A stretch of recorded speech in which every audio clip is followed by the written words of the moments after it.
তো ফাইনালি বন্ধুরা আরেকটা তুফানগঞ্জের ভিডিও নিয়ে আমি হাজির হলাম। ভিডিওটা যদি ভালো লাগে লাইক কমেন্ট করে পাশে থাকবে। আমি জানি ভালো লাগলেও লাইক কমেন্ট করবে না তোমরা, কি আর করা যায়, জোর করে আমরা ছোট ইউজাররা কাউরে কাছ থেকে লাইক কমেন্ট নিতে পারবো না। এটা যে একটা বড় ইউজারের ভিডিও হতো রাতারাতি ভাইরাল হয়ে যেত ভিডিওটা। তো গাইস দেখো কত ভিড়, একটা প্যান্ডেল দেখার জন্য হাজার হাজার লোক এখানে দাঁড়িয়ে আছে, বলতে পারছি না। দেখো এই দাদাটা যেভাবে আমার দিয়ে তাকিয়ে আছে মনে হয় কি আমি ভুল কথা বলে ফেললাম। আবার কিভাবে মুসকি মুসকি হাসি মারছে। ফেসবুকে কাজ করছি এত তাড়াতাড়ি কত মানুষের হিংসা করছে আমাকে।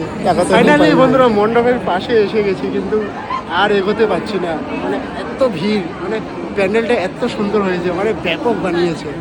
ভিডিওটা দেখতে থাকো তোমরা, আরো অনেক কিছু দেখাবো। এই দুনিয়াটাতে এত পাপে ভরে গেছে, কেউ রে ভালো কেউ দেখতেই পারে না। আমি ভগবানের কাছে কামনা করি পাপিষ্ট লোকগুলারে যাতে 200 বছর বাঁচিয়ে রাখে। গোবিন্দাকে এখানেও শ্রদ্ধাঞ্জলি দেওয়া হয়েছে, কিন্তু ফটোটা ভালো করে বোঝা যাচ্ছে না। কথাগুলো সবার জন্য নয় বন্ধুরা, তোমরা কেউ খারাপ পাবে। কোনো ব্যক্তি যদি এই কথাগুলো টাইপের হয় তাহলে জ্বলে পুড়ে ছাই হবে, হোগা, তাতে আমার কি যায় আসে যায়। বন্ধুরা এবার মাকে দেখে মায়ের দর্শন নেওয়া, সবাইকে আশীর্বাদ দিয়ে যাও যাতে সবাই ভালো কাজ করে। সবাইকে ধন্যবাদ।